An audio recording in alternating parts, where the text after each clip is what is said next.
right, everybody. Hello and welcome. You're listening to Honest to God on AM 1160, The Quest, Atlanta's Catholic Radio. We got a good crew here with us today. We're going to be talking about intentional Catholic community. But first, because I didn't get a chance to talk about this on the last episode, I want to talk about why Scar on The Lion King is, he is the bad guy, but he's not as bad as we tend to think.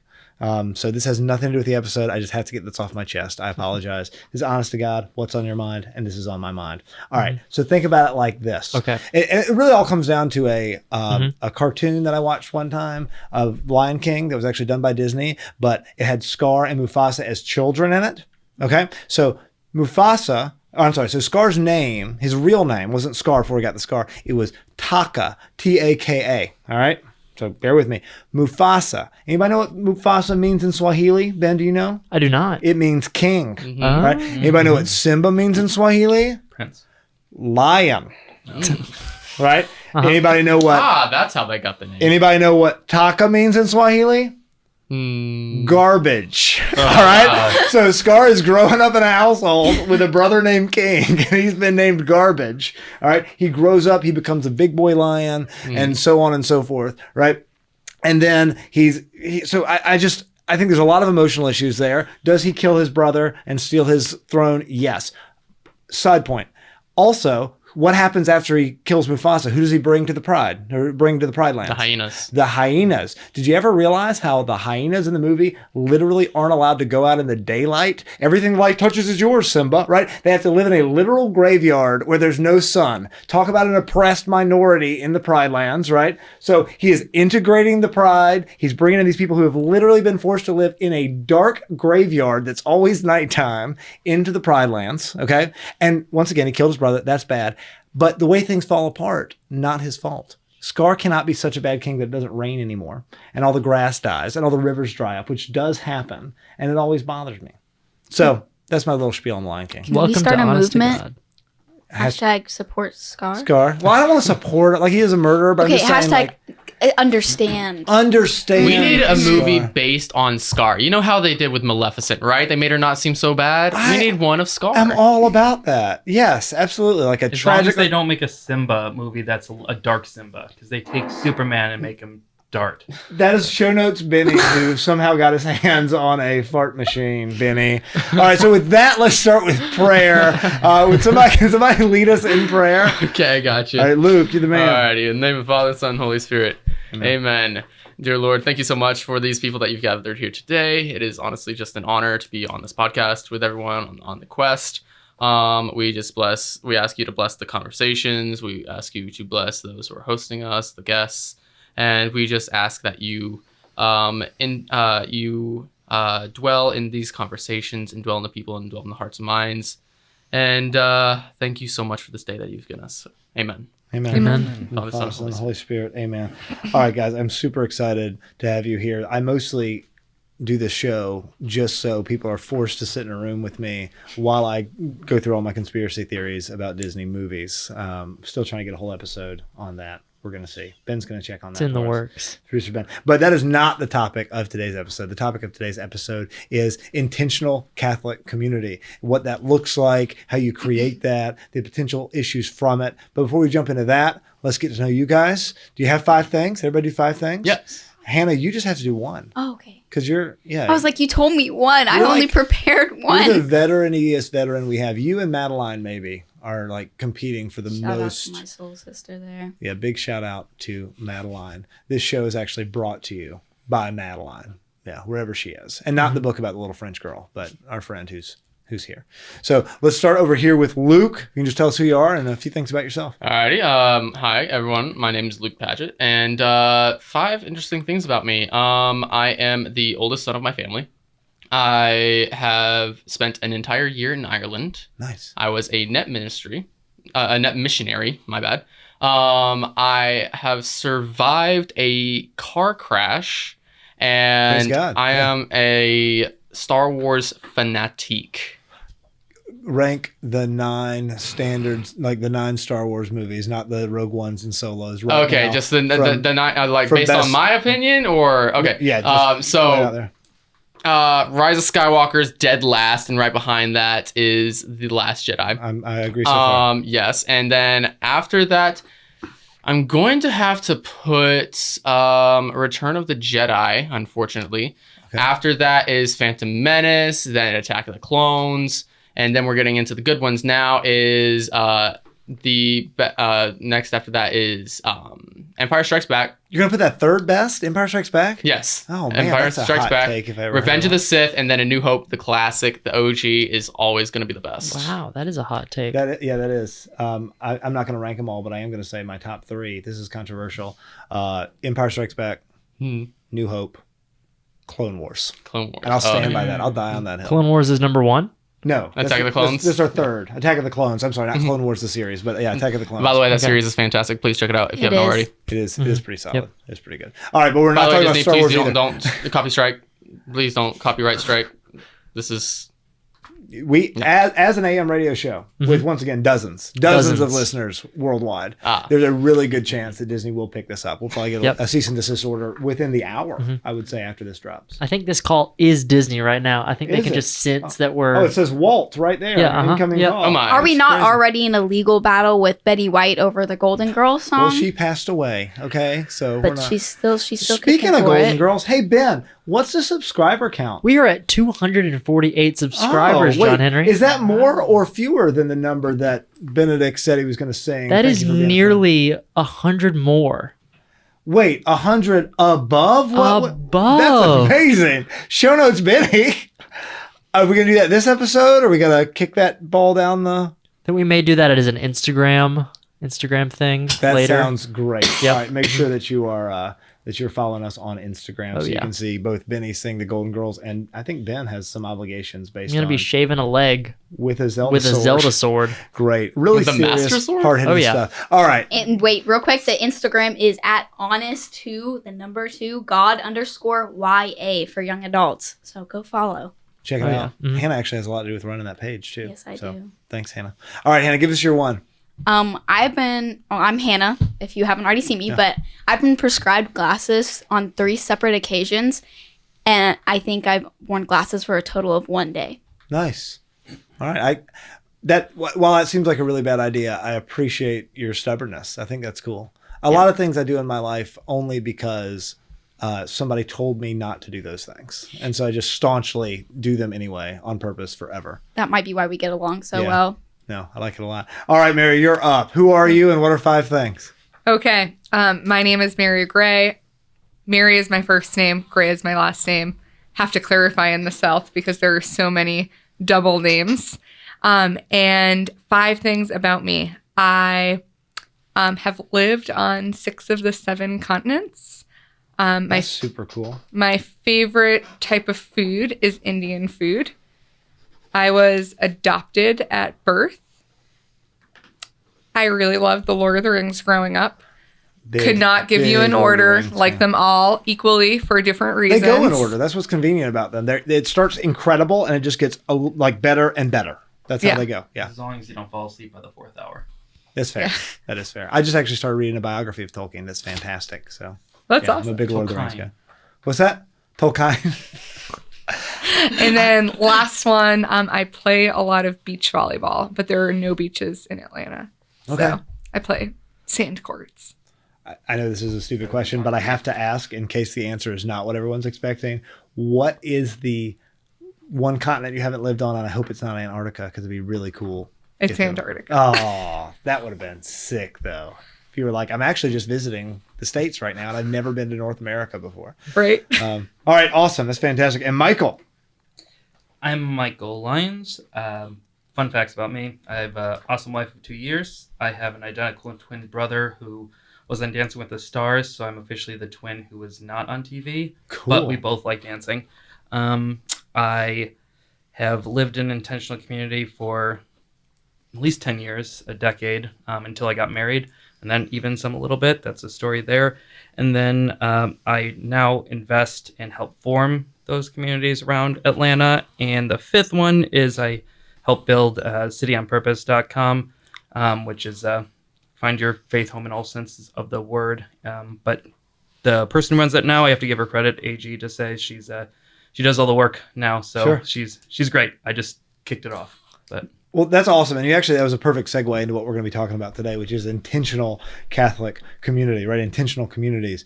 And since you brought it up, Michael, if you wouldn't mind defining that for us and sort of telling us what that experience has been like for you, big picture, and then we'll pop around. yeah, I'm sure everyone has their own definition of it, but as I define intentional community, it's that everyone comes together for a particular goal, whether it be a goal with each other or a goal that you're all trying to help reach together. For example, my first intentional community wasn't even religious. It was a technology community in the San Francisco Bay Area, so it was a bunch of tech people. Sure. But you put a bunch of tech people together, a bunch of smart people, everyone gets smarter. And then Right. if you put it in the religious sense, you put a bunch of religious people together, hopefully they get more faithful, and they Right. help each other become that person who it is that they want to become, however you define that. But I think in this context, we're talking about the Catholic community. No, absolutely. And are you living in an intentional Catholic community now? Right now, no. Okay. We're living next to one. Oh, In theory, living with your wife is an intentional There you Catholic go. community. More or less. I live with five. I live Yeah. with five Catholics, Yeah. all fighting towards heaven. Right. I have to wipe some of their rear ends every now and then because they're infants. But yeah, I do. Yeah, that's great. That's cool. So let's keep going down because I want to hear about your experience with intentional community before we talk about how we build it and some of the issues and all of that stuff. Mary. Yeah, so I have, I would say, two kind of separate intentional communities in my life. I live with a group of people. Some of them are Christian and some of them are not Christian at all. And we have that intentional community through our house. But then I also have like a very Catholic intentional community at my church, which is a group of young adults. And what parish is that? I go to the Cathedral of Christ the King. We got a lot of Christ the King people who are in here. That's cool. We had the Christ the King 2030 somethings in here the other day, and they did a great job. Hannah, intentional community. What's that look like for you? Why are you here? Justify you being on the show today, Hannah. No, I would say intentional Catholic community would just be a group of people fighting towards heaven. Okay. And then my experience with that, I mean, I went to a Catholic school, so there's that side of things, and then I grew up in a big, massive Catholic family, so there's that side of things. And then I'm like the fifth honorary roommate of 4 girls who live together, and we're always striving towards the And that is so cool. What do they call it? the catahome. The catahome? Yeah. Yeah. It is, and they call That's themselves the amazing. Little Women, and they all live together. And it's really neat. College students. And I'm sure we'll have Annie and some of those, Grace and all of them on the show again at some point, and we can dive into that. What about you, Luke? So Catholic community. So like I said, I was a net missionary in Ireland, and so I lived in a Catholic community. I was stationed in Sligo with a small team of 5. So I am going to have to agree with Michael on what he said. It's just like it's intentional, like a small group of Catholics coming together for a specific purpose. Sure. Obviously, Net Ministries was evangelization to the youth of Ireland, and they all had the common goal of just not converting, but simply sharing like what we believe and like what our church's teachings are and what the gospel is. And so basically basically sharing each other's joys and sharing each other's struggles, kind of sharing that burden and sharing like the support that's needed. Sure. Because obviously like evangelization, it's not an easy job, especially for people who are a little hostile towards us Catholics. So definitely a team is required, some kind of a support system.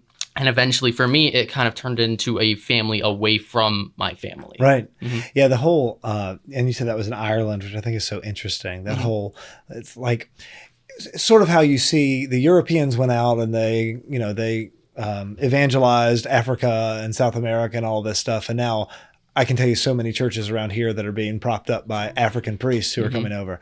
But it's similar with Ireland right now. We've got to go back over there and say, all right, Irish, listen, thanks for all that help, but now you guys are the ones who need it. We need it too. Yeah, in a big so way. like I came to a realization over there. Like I thought, like I looked at Net Ministries Ireland because they have several locations. They have Canada, Australia, Uganda, and I looked at Ireland. I was like, why would Ireland of all places need missionaries? Like, isn't it the land of saints and scholars?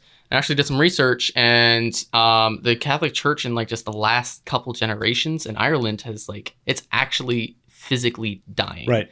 In another 20 years, 98% of the priests in Ireland are going to be above the age of 65. Sure. And the county where I was stationed in Sligo, they had their first ordination in 35 years, and it was of a 63-year-old man. Wow. Yeah. Yeah. Well, here's why what we're talking about is so important is because you have a generation, because what you're saying in Ireland, it's the same thing is happening here in America. America just happens to be bigger. The church in America in the next 5 to 10 years will actually be a fifth smaller, simply because of lawsuits and everything that's happening and consolidations.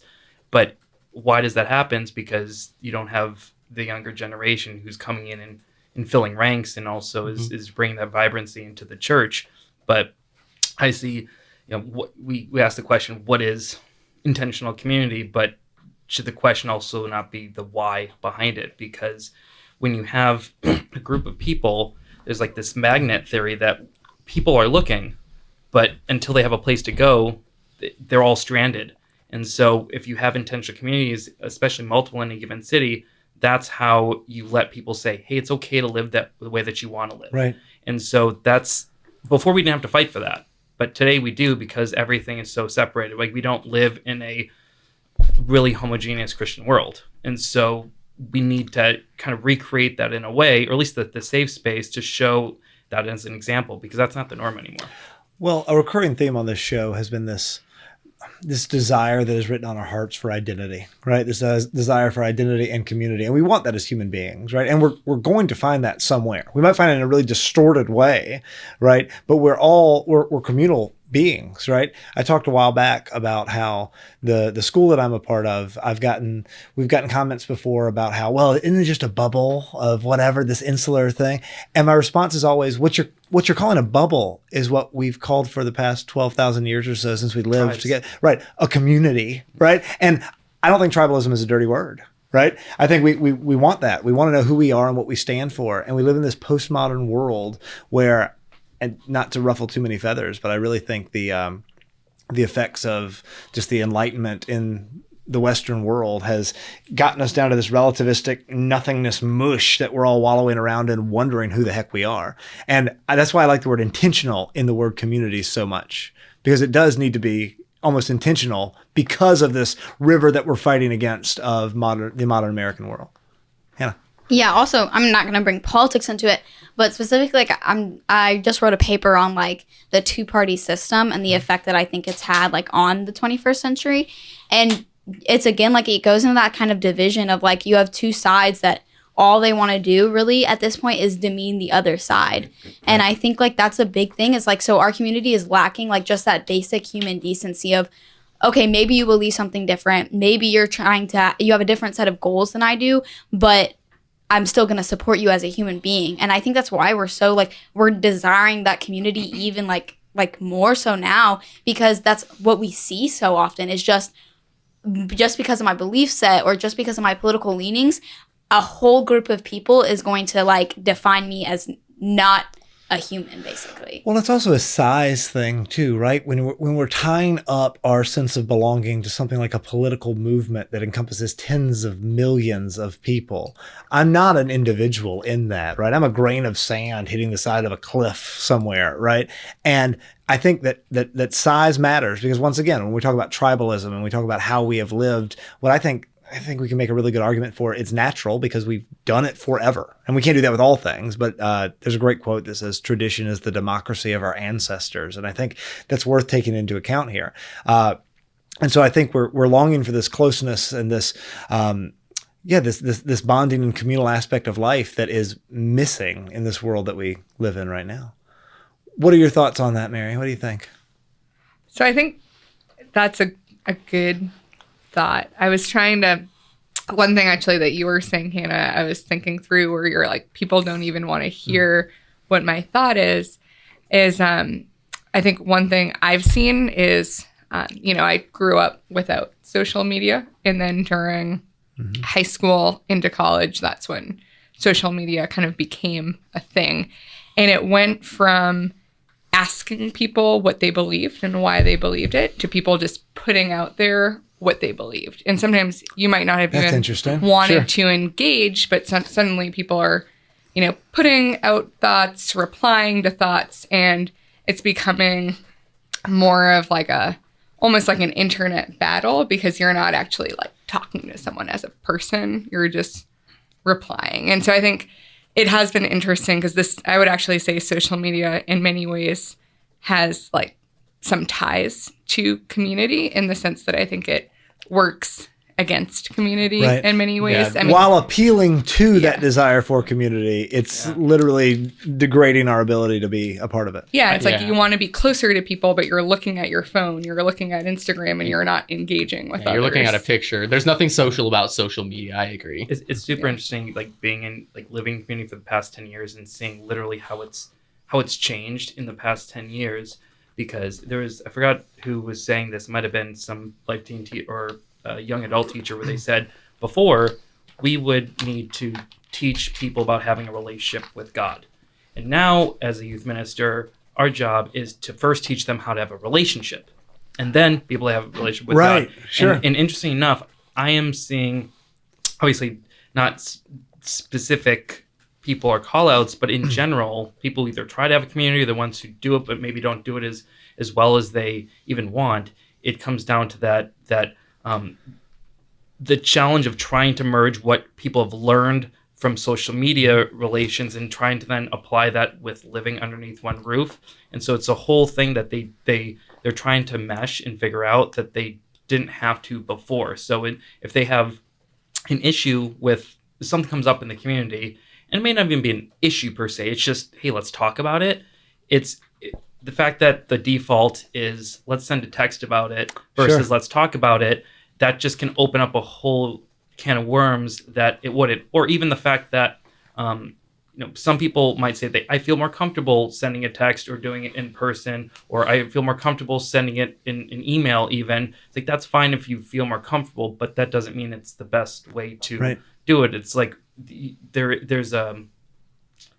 is that compassion that you need to have in terms of saying, hey, doing some things in person are right, but there's also like maybe some things can be made more efficient, like a G calendar. Like, that's great. Those are amazing things that make coordinating and things easier. Yeah, but let's not break down human interaction, right? And because I think that literally dehumanizes us, right? When we remove the face-to-face. There's a reason we're not doing this over a Zoom call right now, for instance, right? Yeah, kind of like using text messages. Like texting is fine for me. But like if we're trying to coordinate something or if we're offering thoughts to each other, I like using phone calls because there's something missing when you're texting or when you're DMing on Instagram or whatever. And I feel like that's the human emotion or just the human passion, because passion and emotion has a lot to do with how we communicate things, like how serious is the subject, or like just how the other person is doing. You can get a read on someone. Over a text message, you're looking at words on a screen. It's almost like you're reading your own, like just a type, like someone's typing, like obviously someone's typing to someone, but you're just reading words that someone else is sending you. You can't see the emotion behind it. You can't read how they're doing. And so you can easily antagonize someone accidentally by doing so. Which is why the social media it's just a bunch of words. Like obviously there's pictures and there's emojis that help kind of replace that. But again, that's artificial. It's not like pure. It's not like actual emotion, actual passion. Hannah. I would like to say, just like on the other side of things, for like people who I know social media is always kind of like a hot topic of like how it has a good effect and a bad effect. For me personally, like social media has not been something that I've really like struggled with it affecting me. I know it's definitely a real that is a real effect, but I think a big part of it was that I go on social media to show like it's kind of like a portfolio. Like I want people to see like things that I enjoy, and then maybe like, oh, they're like, oh, they enjoy that too, or get a good idea. It's like looking at an artist's work before you paint. But the problem is a lot of people, they go on social media to find happiness and not to show happiness. Oh, that's a really good quote. I like that. And she is the king of Instagram, so absolutely, we appreciate that. Now we've got a few minutes coming up before our break, but one thing that I really want to start on, and we'll probably continue afterwards, is when I hear what pops in my head when I think community, when we're talking about intentional Catholic communities, I'm thinking like building the compound in Waco, Texas or something, right? And I mean, I'm not trying to be like, I am literally right now in the process of building a house on a mountain with 7 other families that is very compoundy looking, right? The 7 other families are not building the same house. They're building other houses within about a mile from me on this mountain, this area that we bought. But I would assume everybody here would say that what you're talking about or what you've been a part of in terms of intentional communities has not been, we're going to build big walls and have guard towers on them or something like that. It's quite the opposite, actually. I think, well, this is where people, I think, might disagree in terms of Catholic community. I know that some are, hey, we're here to insulate ourselves from the rest of the world. Mm-hmm. But what I've really tried to embrace is when you come home, you need to come home to what can support you and feed you, but also that home should be open and invite other people in to see what that can look like. It's like a base camp to regroup before going out to fulfill missions. Or even inviting people in, even if it's simply, hey, let's have a couple cocktails and, oh, your friends are in from out of town. You come into town. One of the best case scenarios is at the end of the night, they said, I had a blast. And I didn't even realize that 4 of these people were Catholic. Like, I thought that these guys were all like, they had no fun. Right. One of the guys in my house's quote stands out to me this day. He said, before I moved in, I've never met a happy Catholic. And That's wild. He raised Protestant. He actually ended up joining the church, but he that just stood out because in his upbringing, the Catholics were the ones who just said no to everything and just weren't happy, went through the motions, and they just looked miserable. But he comes into a house of a bunch of guys who were just laughing, having a good time, genuine friends. They say, oh, these are normal people, or maybe not even normal, but they're having fun on all the check marks, but there's something more here. I need to ask this question. Yeah, that's that soft evangelization that I think is so beautiful and so much more effective than getting in somebody's face and trying to get them to watch like a Trent Horn debate online or something. And I do want to pick up with you, Michael, if that's all right, because you gave us a little bit of an intro in the beginning, but I've heard a couple of times you've said the guys in my houses, and I'm curious about what that means. Yeah, so I have on purpose houses. They used to be live on purpose, but trademark issues. So the whole idea is to be intentional, not only just kind of randomly in your life, but try to create more of those environments. Because if you take the fact that you're the average of the 5 people you spend the most time with. Where'd you get that quote from? I say that all the time. There is an author or that's from, and I'm forgetting the name, but everyone quotes it. I know Father Mike said it like 40 times. So I hear it from Miss Julie Wilborn. Do you know the Wilborns at all? Is that her name? So she's an amazing, wonderful woman, and their family's like a mentor to mine. And she says that all the time, and I've ripped it off. But it's so true. You are the total of the 5 people you spend the most time around. The thing is, people normally take that phrase passively, right? Mm-hmm. Look around, that's who you're going to be. Versus, hey, who do I want to be? And I'm going to go and go into that. Like when I was in California, I lived with actually a bunch of child prodigies. There's like 13 people in a house. I was the dumbest person there, but I felt like I got smarter in 4 months than I did in 4 years of college. Totally. And I said, holy cow, there's something to this. What if this was applied to the other areas of life that I'm passionate about? Yeah. Because of fair housing, and you don't want to be, of course, it's all inclusive. It's not necessarily explicitly, religious theme, but if you have a bunch of people who all like music or all like film or all like fitness or all just have a particular lifestyle, but becoming from my Catholic roots, try to instill the virtuous intention, the virtuous community underneath it, then you tend to have people that are drawn to that type of lifestyle. That is so great. And I'm sure that I wish we could pull up some studies or something, because I'm sure it's not only anecdotal, right? The idea that when you live with people who are a certain way, you tend to become more like that, good or bad. And what you're saying is, we don't need to take that passively. We need to seek out people. Exactly. It's a big line. I work in Catholic education, and that's been a big thing with our school. We say that a lot of open houses is that, no, you need to come and be a part of this community, because your children, right, your students are going to start to emulate the people they're around. So you want people from great families, well-formed, virtuous, because none of us are perfect, but we can all pull each other up instead of having to worry about dragging one another down. So they try not to leave it up to chance. And something that I learned after living in communities that really were well is that they would have a formal or informal house leader. Like Mary, she's more of an informal house leader. Is she in one of your houses? She's not. But the folks that she had for the CTK 20s, 30s, you have Kathleen Losel and Daniel Kleski. We had a Kathleen for sure. Kathleen. Yeah, so we had that one too. she actually lives in one an intentional community here in town. She's not one of my houses, but we're kind of we have like a network of 13 to 15 different houses around town who all kind of live that way, and so we can help each other out whenever everyone's looking for roommates or things like that. So if I'm sorry to interrupt, but if I'm listening right now and I'm thinking, I want this, right? I want to do this. How would we find out about either what you do or something similar? You can reach out to me at michael.lyons@yimpactventures.com. You can go on to cityonpurpose.com and subscribe to the newsletter. We actually have, there's also a Facebook group of Find Virtuous Roommates in Atlanta. Cool. So that's probably the easiest. I know a lot of the Gen Z literally just go get a Facebook account so they can find roommates, but Right. And play Xbox Live. I've heard that too. That There's some also benefit. the Atlanta Young Adults Catholic Facebook Yes. group. In that one, usually people will post and people like Kathleen or Michael or other people will monitor and say like, oh, like this doesn't fit exactly what we're doing, but so-and-so has this house or so-and-so has an opening. Yeah. And so that's been another really good way. Yeah, we try to make a combined effort of just know who has the houses. So when someone's looking and there's openings, it was really hard. You just kind of have to know who's who. But if at least you come to any of those groups, we can say, oh, well, we know that these 4 people might actually have an opening. But what I would also recommend is for anyone who's looking, if this is something that you're looking for, try to find a house where everyone in the house is, they're there for that stated intention. I mean, it's phenomenal when it just kind of happens by circumstance and everyone who lives together, hey, it just all happened to live that way. What I found is that you oftentimes have to give people permission to live the way that is that they want to live. Right. So if you have 5 people coming together and say, we all want to live this way, but they've all not lived that way before, they don't know each other, you need at least one person. That's why we have house leaders to invite them into it. Say, hey, we all said that we wanted to eat dinner together. We all said that we wanted to go to church together. We all said that we wanted to do these things.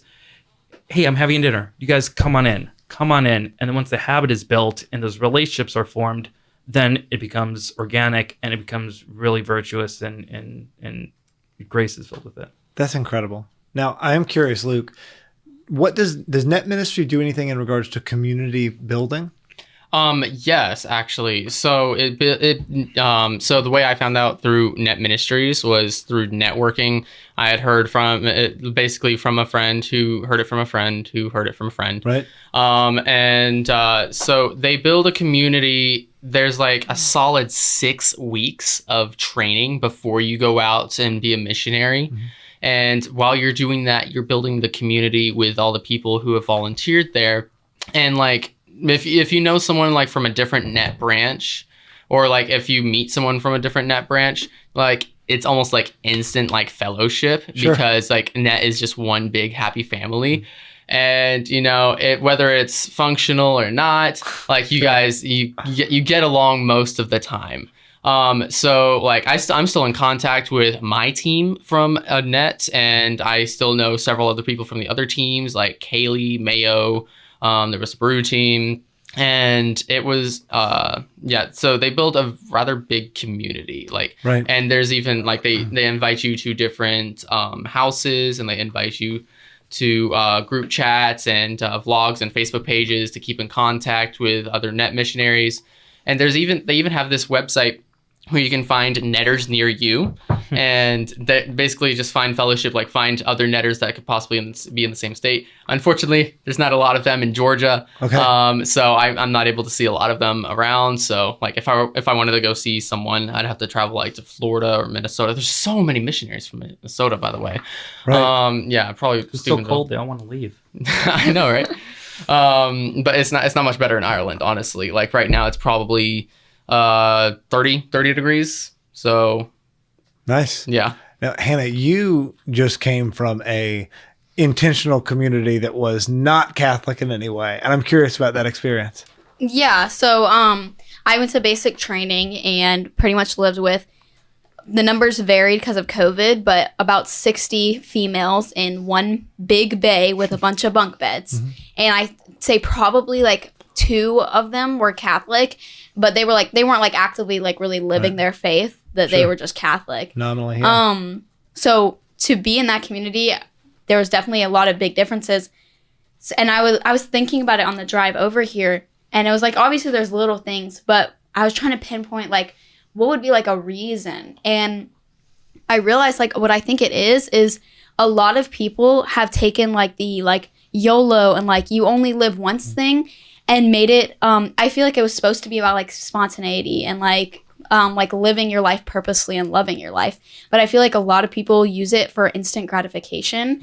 It is so bizarre because it's like you only live once seems like a mantra that would work really great coming out of the mouth of like John Paul II or something, right? Like when you just hear that, and because when I hear it initially, what I think is, yeah, you only live once. Like you got to make sure I'm being virtuous and I'm doing great things. Sure. And maybe I'm jumping off of, tall cliffs into water every now and then, and I'm going on adventures, but I got to make sure that I'm really like living this existence. I'm only on this plane of existence one time on Earth, right? That's exactly what I'm saying. But it seemed like, so most of the people there, it was all about how much instant gratification can I get away with this day, and I'm not going to care about tomorrow.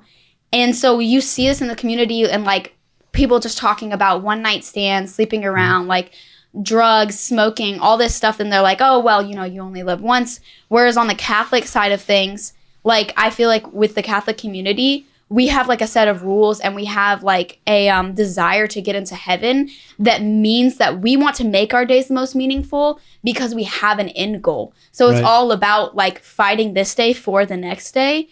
So I would say that was probably like one of the like hardest things was like being around people who just really didn't care about tomorrow in the sense of their soul. Whereas, and it was cool because I had like somebody there I connected with really well, and she became like a home for me there. And honestly, even though she wasn't Catholic, she allowed me to really hold on to my faith just because like she was just a reminder of like being loving towards each other and supporting each other. But I would say that was probably like just a really big difference for me was.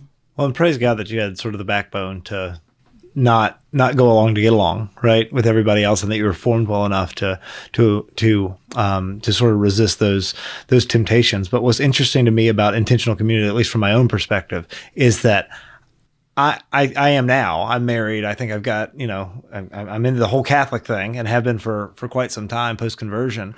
But I definitely wasn't when I was a younger man. I was absolutely the kind of guy who would go along to get along. Mary.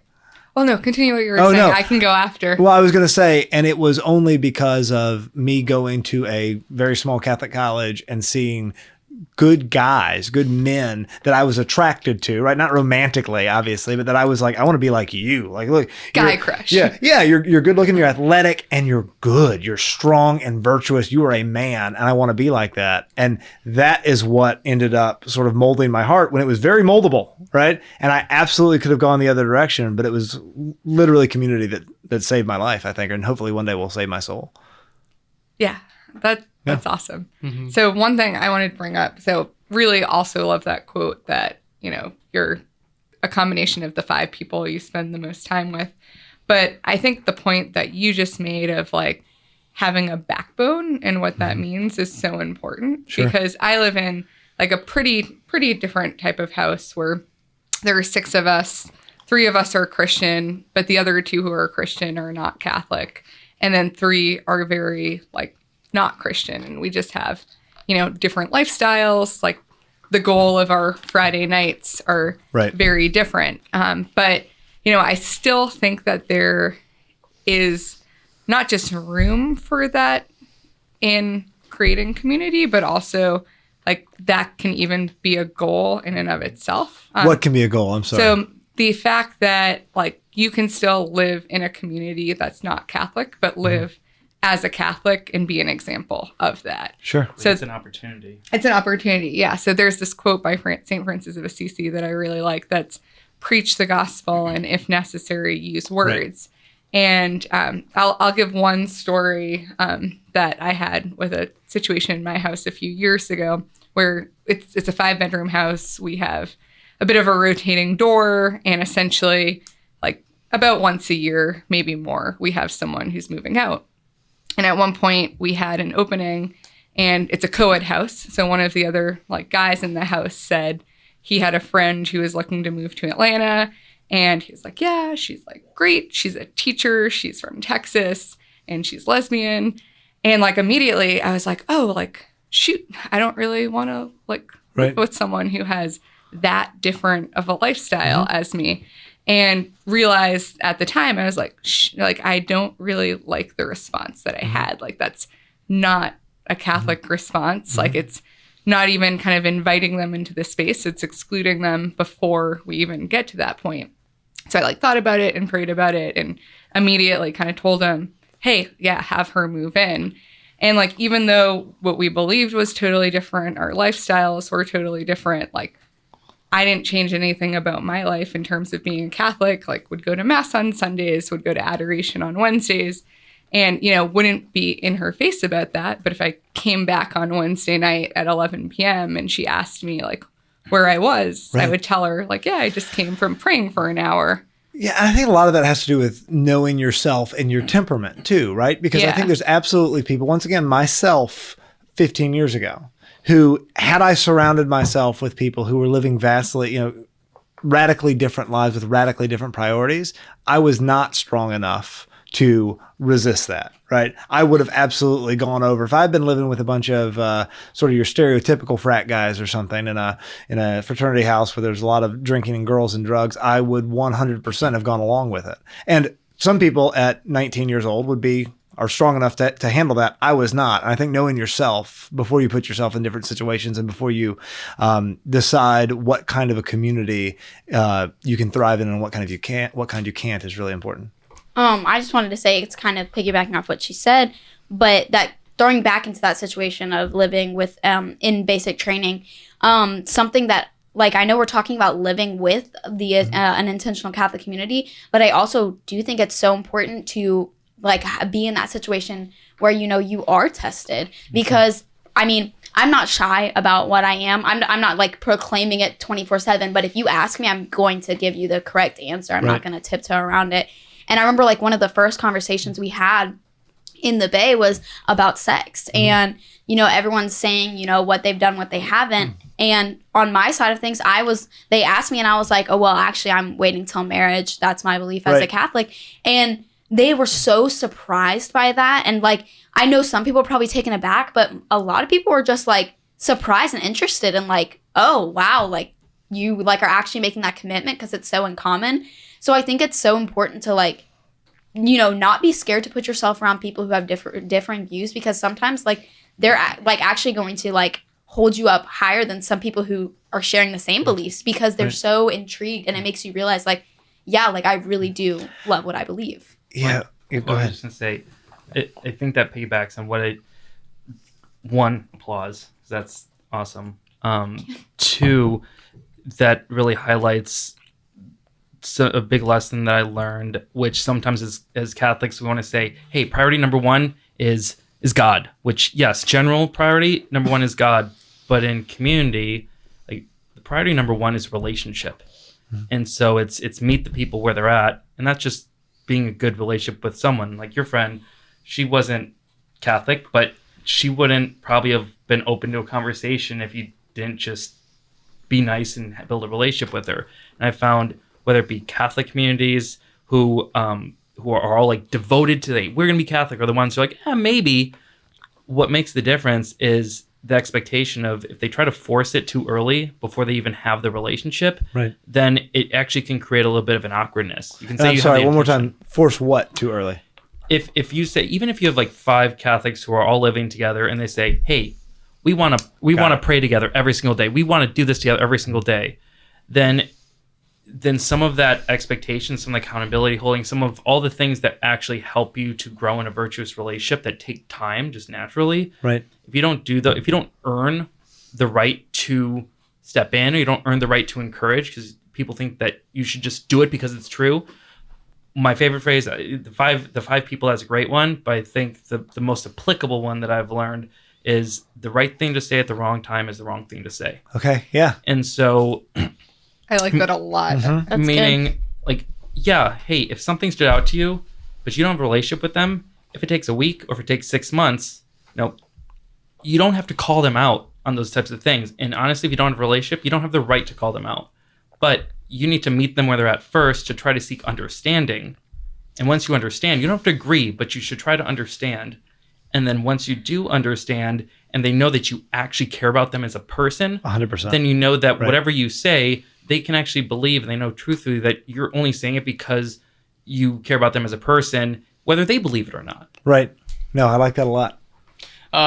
So something that we did in net when we were in our host homes is they taught us how to have something that they called CCs, or courageous conversations.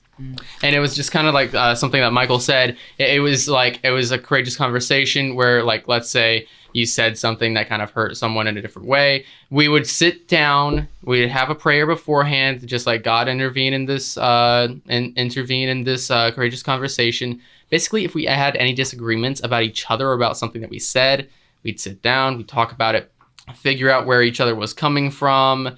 And I feel like open honesty is very, very important in these intentional communities, because, like, if you let something slide that, you know, was kind of like, let's say, a sly comment or just a rude joke or something, or just some passing comment, you need to be open about how you felt about that.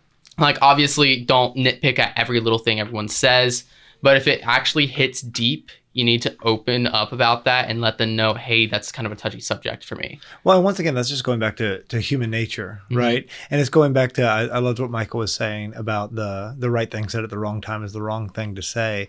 Because a lot of times as Catholics, and I'm guilty of this, right? After my conversion, I became super scrupulous and very much and I didn't realize at the time, but I realize now, and I see other people doing this, how big of a turnoff it is when I boil down my opinion of you to my, like, platonic ideal of what a virtuous, perfect Catholic human being should be, right?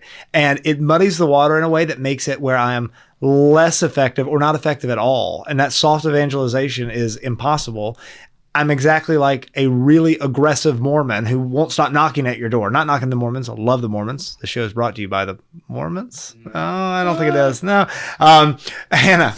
I was going to say something. So he brought up how they had, like, basically intentional conversations, and not to call out my friend group, but the other, like, probably a week ago, me and then the 4 other girls who they've all been on the show, but Kinsey, Madeline, Grace, and Annie, we just wanted to have a conversation about communication in our friendship.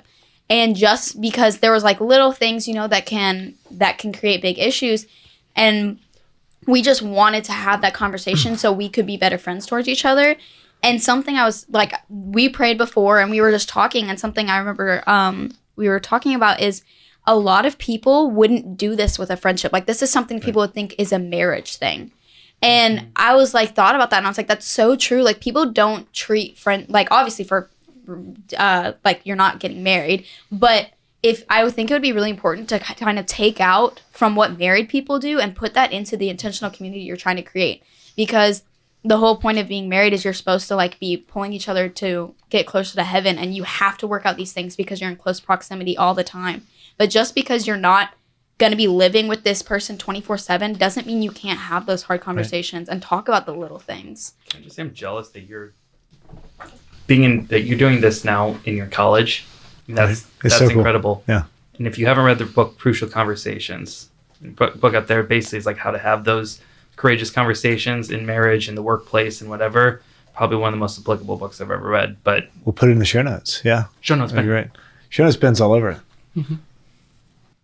Okay, great. Yeah. See, yes, yeah. The blank stare and silence from off screen means show notes pen is all over it. Yeah. A couple of us were at a retreat this past Saturday, and there was this metaphor given that when, you know, you take a group of people, whether they live together or they're a group of friends, like, you're basically taking these separate rocks, and, like, each rock has its own set of jagged edges, and you're putting them in a bag together, and then you're, like, shaking it up. And, you know, while you do that and it's difficult, it also smooths the edges of the rock. Yeah. And that really resonated with me because it's like, oh yeah, shoot, like, even though I love the house I live in, we do kind of shake up a lot, but, like, we're all coming out smoother on the other side. Totally. I think, and going back to what you said, Hannah, too, that we talk about emotional chastity a lot. We've actually got an episode coming up on emotional chastity and romantic relationships, but it 100% applies to friend groups in a way too. When you can get tied up emotionally because of human nature in ways that that's the most beautiful, mature thing. I've never done that. I've apologized to friends before, but I've never, like, like taken the intentional part of intentional community and said, I want to intentionally solve this problem that we're having. I'm gonna predict, Yeah. Go ahead. Sorry, after you. I was just saying, I'm going to predict that the friends that you're doing that with are probably going to be some of your best friends. Except for Annie. She's the worst. Oh yeah, That's a we've had a joke. rivalry for Huge these- shout out to Annie Glockner. Sorry, Luke. Yeah, One of my favorite people. Yeah. on that. So on Net Ministries, Remember that. there's obviously a rule. You cannot date anyone else who is a missionary. You cannot start a new relationship. And if you're already in one, you cannot move forward in that relationship. They said it distracts from the mission and obviously diverts attention from our mission as evangelists towards something else. Like, obviously, there's nothing wrong with being in a relationship. It's all well, good, and true and beautiful. But like, we tried. So what we did was we didn't expose our crushes or our attractions to the opposite sex. But we had team brothers and team sisters, like all the guys on one team and all the girls on one team. And it was kind of like a fraternity and sorority kind of thing where we would confide in our brothers, or the sisters would confide in each other about their attractions and everything. And it was honestly really therapeutic, because like, let's say you had an attraction with someone on the same team, you can obviously how that would complicate things.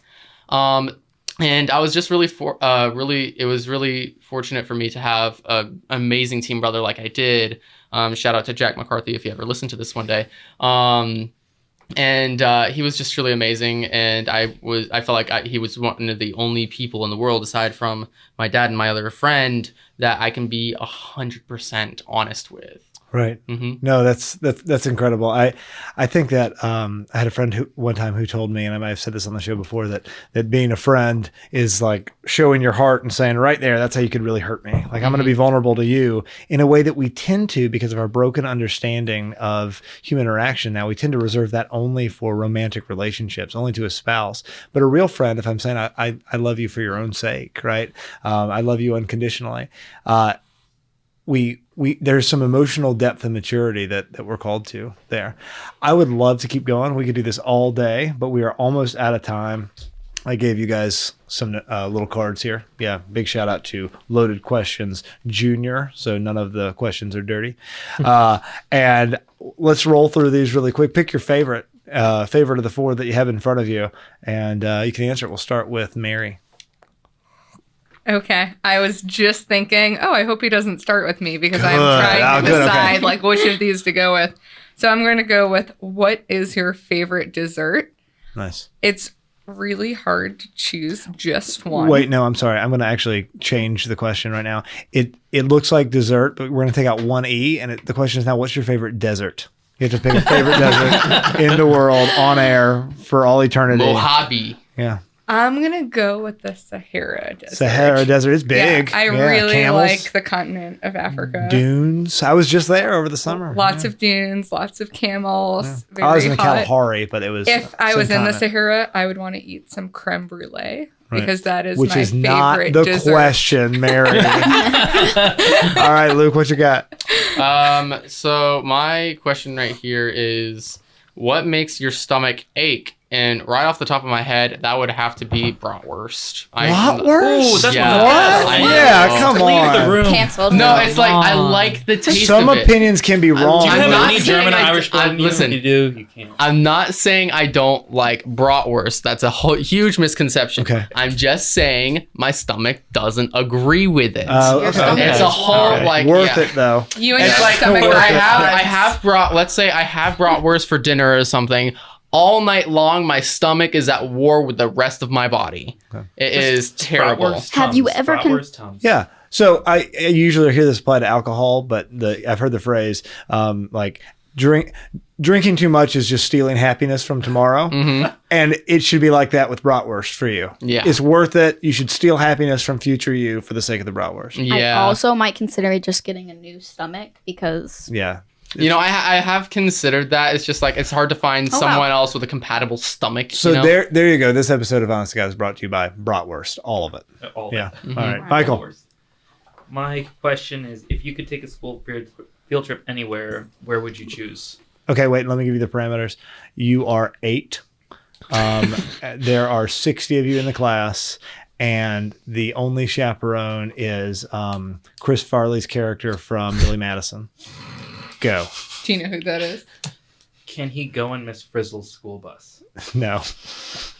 I'm sorry. I don't. Then I would have to go on a field trip to a van down by the river. Okay, that's fair. That's good. Will Farley's van down by the river. Or Chris Farley, sorry. Hannah. Okay, so there's definitely some background I have to give with this, but it says, what is something your parents always do? Okay, so I have 11 brothers and sisters, and obviously you run out of names after a certain point. Right. There's only like 12 names. Yeah, and let me just say 2 of the names I picked out, which are Cecilia and Ignatius, so yeah. But anyway, so whenever we those of your siblings that you pick their names. I picked those names, yes. That's cool. Yes. I named all my kids, which is pretty sweet. But something that my parents always do is we would bring every name in existence. Okay, we could be like, okay, what about, I don't know, Peter? And then it would always be, I knew a Peter in like kindergarten, and it was like with every name, it'd be like, okay, what about Malachi? And they're like, no, there was this one actor, and I don't want people to think that we're talking about that. And this was like the most unrelated things ever. I like that. Was it like a tribunal council with all of your siblings? I mean, it feels like that when we sit down to dinner.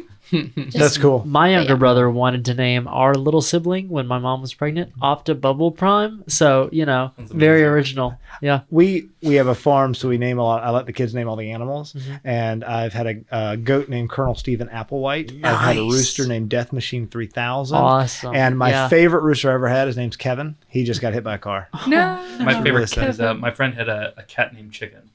That's a really good. We had a cat named Sandwich. They got eaten by a coyote. Yeah. Me and my friend Annie Glockner, actually.